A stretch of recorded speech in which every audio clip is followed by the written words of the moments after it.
नमस्कार, मी डॉक्टर मच्छिंद्र बांगर महाराष्ट्रातील देशातील हवामान परिस्थिती संदर्भात ताजा अंदाज देणार आहे। मान्सून अवघ्या 10-15 दिवसावर आलेला आहे आणि या परिस्थितीमध्ये मान्सूनचा पुढचा प्रवास म्हणजे त्याला ऑनसेट मान्सून असं आपण म्हणतो, त्याचा पुढचा प्रवास सुरू होणार आहे आणि मग तो देशभर जुलैपर्यंत प्रवास करत राहणार आहे। त्यामुळे आपल्याला मान्सून कसा असेल याविषयीचा व्हिडिओ आपण 1 तारखेला दुसऱ्या अंदाजाच्या माध्यमातून दिलेला आहे। आपण 26 जानेवारीला पहिला अंदाज दिला, 1 मेला दुसरा अंदाज दिलेला आहे आणि तो आपला जवळपास अंतिम अंदाज आहे। आता हे जे 2 अंदाज दिलेत याच्यामध्ये पुढचा हा अंदाज कसा साकारतोय किंवा तो कसा तयार होतोय या संदर्भातला इथून पुढचे आपले व्हिडिओ असतात।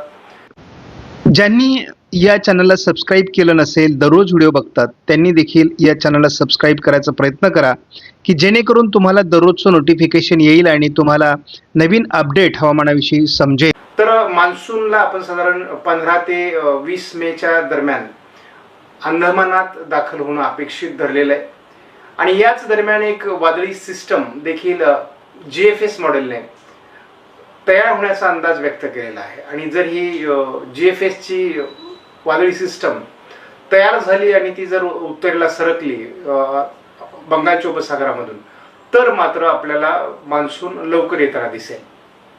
मात्र आत्तापर्यंतचा माझा अनुभव आहे की GFS मॉडेलने ज्या काही सिस्टम सुरुवातीला दाखवलेल्या असतात त्यानंतर प्रत्यक्ष आकार घेत नाहीत, तर कधी कधी ECMWF मॉडेलच्या ज्या अंदाज असतात ते अधिक अचूक असतात। परंतु आज परिस्थिती मे महिन्यातल्या या वादळी प्रणालींची विचित्र झालेली आहे। GFS मॉडेल एक वादळ तयार होईल अंदमानाच्या दक्षिणेला आणि ते बंगालच्या उपसागरातून पूर्वेकडे निघून जाईल अशा प्रकारचा अंदाज देते। तर त्याच वेळेस ECMWF मॉडेल हे मात्र आपल्याला अरबी समुद्रात एक सिस्टम तयार होईल केरळच्या आजूबाजूने आणि ती ओमानच्या दिशेने निघून जाईल अशा प्रकारचा अंदाज दिला जातोय।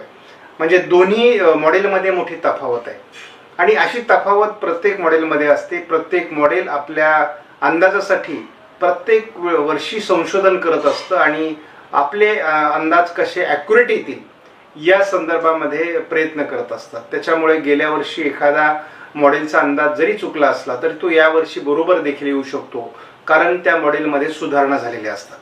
त्याच्यामुळे आपण गेल्या वर्षापर्यंत बघितलं ECMWF मॉडेलचे अंदाज महाराष्ट्रामध्ये बऱ्यापैकी जुळत होते।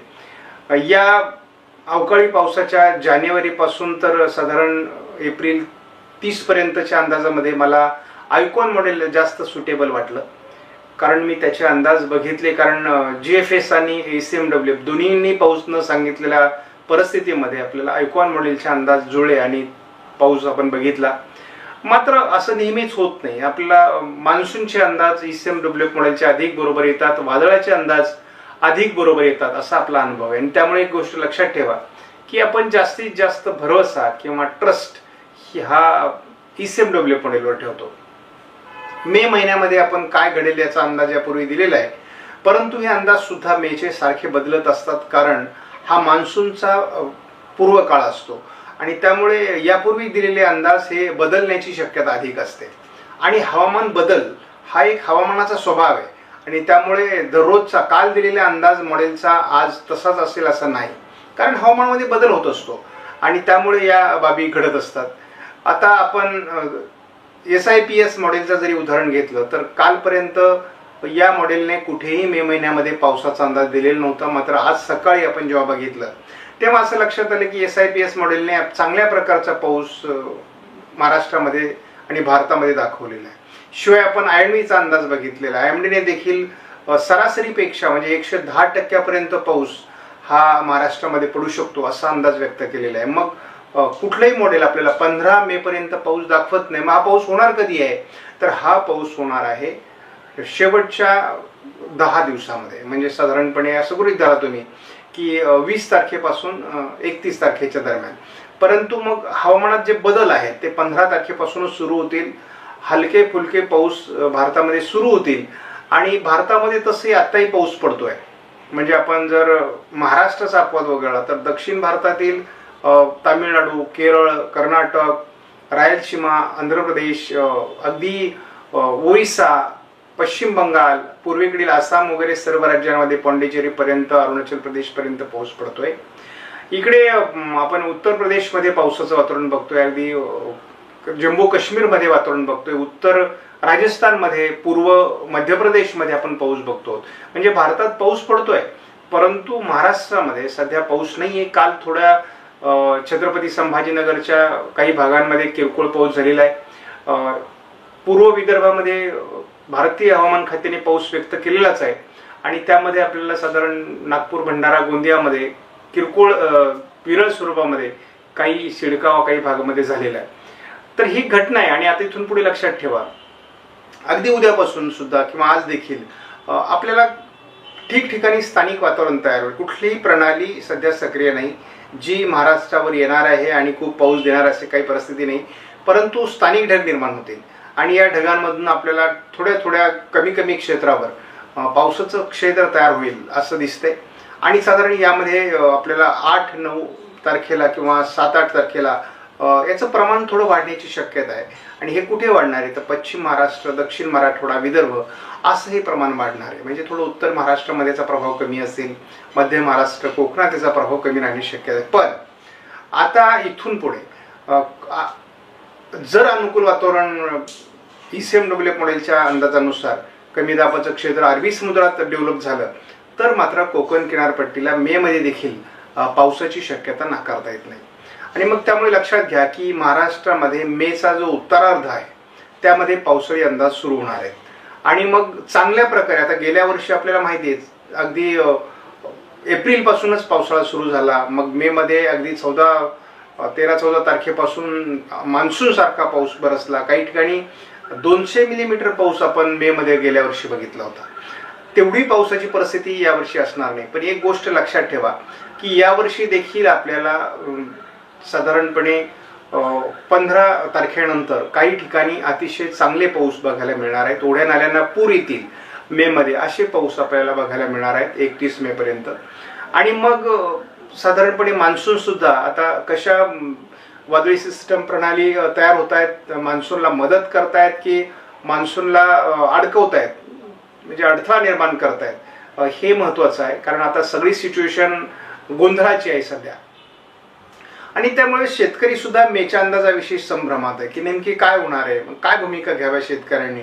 तर शेतकऱ्यांनी आता शेतीची जी काही उन्हाळी पिकं असतील ती काढून घ्यायची आहेत. सध्या तुम्हाला 15 तारखेपर्यंत चांगला अवधी आहे. कुठलंही काढायला आलेलं पीक आता शिल्लक ठेवू नका.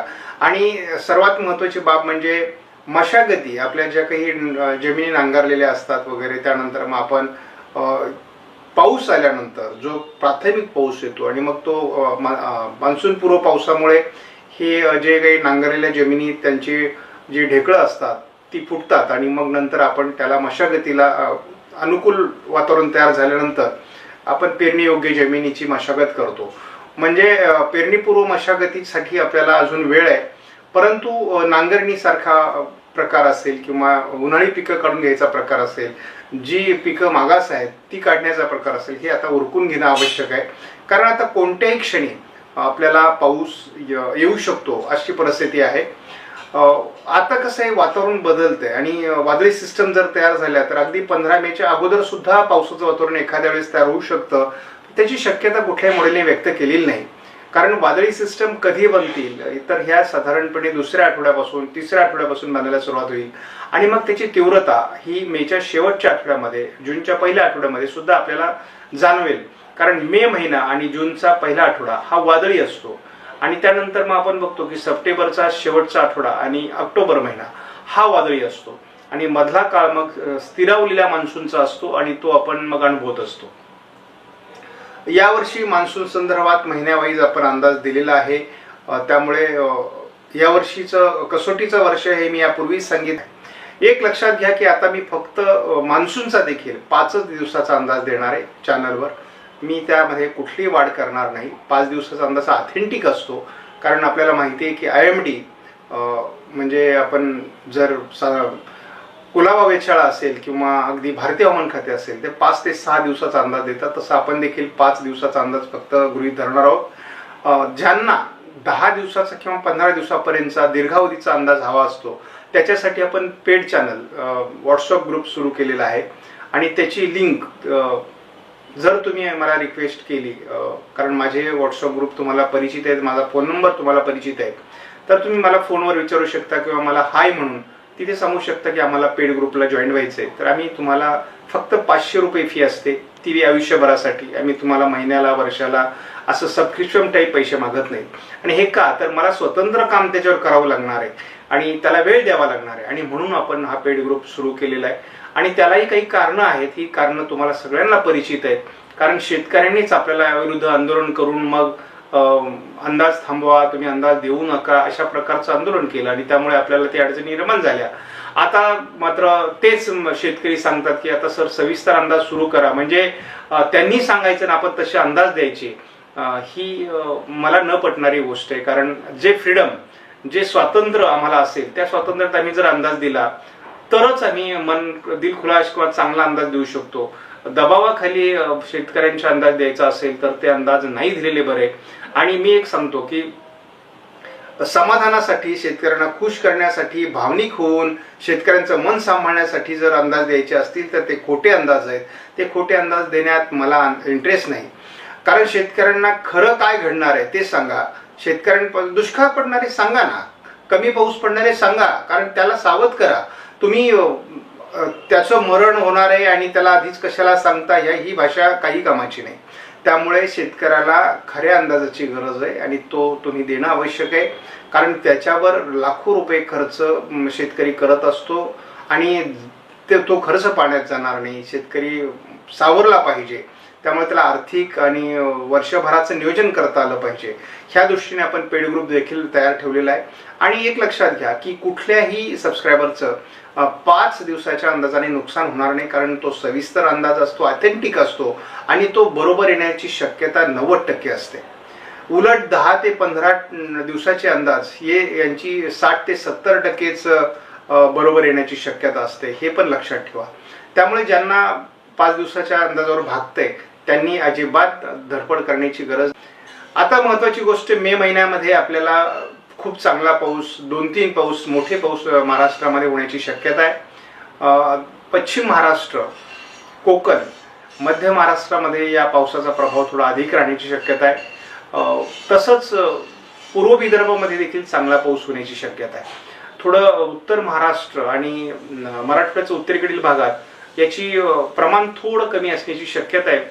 तर आपण बघूयात कशा पद्धतीने सिस्टम डेव्हलप होतात. जर अरबी समुद्रातून एखादी सिस्टम डेव्हलप झाली तर उत्तर महाराष्ट्रामध्ये देखील चांगल्या प्रकारचा पाऊस होऊ शकतो. त्यामुळे ह्या सगळ्या गोष्टी आता कशा घडतात आणि हवामानात कसे बदल होत आहेत यावर ह्या संपूर्ण अंदाज अवलंबून असते. त्यामुळे दररोजचा अंदाज आपण शेती माझी प्रयोगशाळा चॅनलच्या माध्यमातून देत असतो, तो बघत चला. आणि आता आपण नुकतंच इंस्टाग्राम आणि फेसबुक यांच्या लिंक आपल्या या व्हिडिओच्याही आणि शेती माझ्या प्रयोगशाळेच्या व्हिडिओमध्येही दिलेल्या आहेत. त्या ठिकाणी आपल्याला महत्त्वाचे जे व्हिडिओ आहेत, म्हणजे आपला जो 7-8 मिनिटाचा किंवा 10-12 मिनिटाचा व्हिडिओ असतो त्यातले साधारण 3 मिनिटाचे 3 व्हिडिओ मी दररोज त्या ठिकाणी महत्त्वाचे जे आहेत ते पोस्ट करतो. म्हणजे ज्यांना अगदी मोठा व्हिडिओ बघायचा कंटाळा येतो किंवा आवश्यकता वाटत नाही तर त्यांना त्या इंस्टाग्राम आणि फेसबुकवर जे व्हिडिओ मी 1-1 मिनिटाचे 3 व्हिडिओ देतो ते व्हिडिओ तुम्ही जरी बघितले आणि त्याला फॉलो केलं तर फार बरं लक्ष देत नव्हतो. आणि यूट्यूबच्या माध्यमातून मी जेवढी मला सेवा होईल तेवढा मी करतोच आहे. तर आपण बघूयात मान्सूनची जशी प्रगती होईल तशा पद्धतीचे व्हिडिओ आपले येत राहतील. मे मध्ये उत्तरार्धात अतिशय चांगला पाऊस महाराष्ट्रामध्ये होणार आहे, हा सारांश आजचा व्हिडिओचा.